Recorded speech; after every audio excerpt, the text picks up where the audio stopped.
പോകുന്നത്. ഫാമിലി ഡോക്ടറിന്റെ സമയമാണ്. ഒരുപാട് പേർക്ക് ചർമ്മ പ്രശ്നങ്ങളുണ്ട്, താരനുണ്ട്. അപ്പോൾ എന്തൊക്കെയാണ് അതിന് അകറ്റാനുള്ള മാർഗ്ഗങ്ങൾ? കൊച്ചി VPS ലേക്ക് ഷോറിലെ ഡോക്ടർ എബിൻ എബ്രഹാമിറ്റിയാണ് സംസാരിക്കുന്നത്. Family doctor supported by VPS lake shore.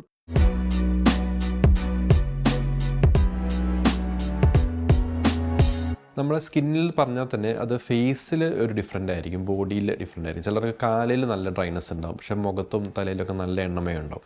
അപ്പോൾ പിന്നെ ക്ലൈമറ്റ് അനുസരിച്ച് മാറാം. ഇപ്പോൾ നമ്മൾ സമ്മർ സീസണിലൊക്കെ നല്ല ഓയിലി ആയിരിക്കും, ഡിസംബറൊക്കെ ആകുമ്പോൾ ഡ്രൈ ആവും. കാലാവസ്ഥയും അതുപോലെ നമ്മുടെ habits, food habits, stress factors, ഇതൊക്കെ അതിനകത്ത് ഡിപ്പെൻഡ് ആയിട്ടുള്ള കാര്യങ്ങളാണ്. ഹോർമോൺ വേരിയേഷൻസ് കൊണ്ടുണ്ടാവും. ചിലർക്ക് തൈറോയിഡിൻ്റെ അസുഖങ്ങൾ വരുമ്പോൾ സ്കിൻ ഡ്രൈ ആയി വരാം. അപ്പോൾ എപ്പോഴും ഒരാൾക്കൊരു ഫിക്സഡ് ആയിരിക്കത്തില്ല അവരുടെ സ്കിൻ ടൈപ്പ്. ചിലപ്പോൾ അവരുടെ ഓയിലിനെസ്സോ ഡ്രൈനെസ്സോ എന്ന് പറയുന്നത് അത് വേരിയേഷൻ ഉണ്ടാവും. അപ്പോൾ ഫേസിലാണ് നമ്മൾ പറയുന്നതെങ്കിൽ ഫേസിലെ ഓയിലിനെസ്സോ അല്ലെങ്കിൽ ഡ്രൈ സ്കിന്നോ എന്നുള്ള ഒരു വേർതിരിവ് നോക്കുകയാണെങ്കിൽ അതിൻ്റെ ഏറ്റവും കൂടുതൽ ഇമ്പോർട്ടൻസ് വരുന്നത് നമ്മൾ ചില പ്രോഡക്ട്സ് സെലക്ട് ചെയ്ത് ഉപയോഗിക്കുമ്പോഴേ, ഇപ്പം സൺസ്ക്രീനോ അല്ലെങ്കിൽ മോയ്സ്ചറൈസറൊക്കെ സെലക്ട് ചെയ്യുമ്പോഴോ അല്ലെങ്കിൽ നമ്മൾ ഉപയോഗിക്കുന്ന ഫേസ് വാഷ്, ഇതൊക്കെ ഉപയോഗിക്കുമ്പോൾ ആ സ്കിൻ ടൈപ്പ് അനുസരിച്ച് ഉപയോഗിക്കുന്നതായിരിക്കും എപ്പോഴും നല്ലത്. കാരണം ഒരു പിമ്പിൾസ് ഉള്ള ഒരാൾ ഒത്തിരി ഓയിലി ആയിട്ടുള്ള ഒരു പ്രോഡക്റ്റ് ഉപയോഗിച്ചാൽ അവരുടെ പിമ്പിൾസ് എന്തായാലും കൂടും. അതുപോലെ തന്നെ പിമ്പിൾസ് ഉപയോഗിക്കുന്ന ഈ സാലിസിലിക് ആസിഡ് പോലെയുള്ള ഫേസ് വാഷോ സിറംസോ ഒക്കെ ഒരു ഡ്രൈ സ്കിന്നുള്ളവർ അമിതമായിട്ട് ഉപയോഗിച്ച് അവർക്ക് ആ ഡ്രൈനെസ്സും ബുദ്ധിമുട്ടും കൂടി വരും.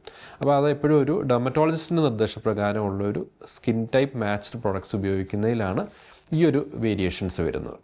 ഡാൻഡ്രഫ് എന്ന് പറയുന്നത് ആക്ച്വലി ഒരു ഫംഗൽ ഇൻഫെക്ഷൻ കൊണ്ടുണ്ടാകുന്ന സ്കിന്നിലെ മാറ്റങ്ങൾ, നമ്മുടെ സ്കാൽപ്പ് സ്കിൻ, നമ്മുടെ തലയോട്ടിയുടെ സ്കിന്നിലുണ്ടാകുന്ന ചില മാറ്റങ്ങളാണ്.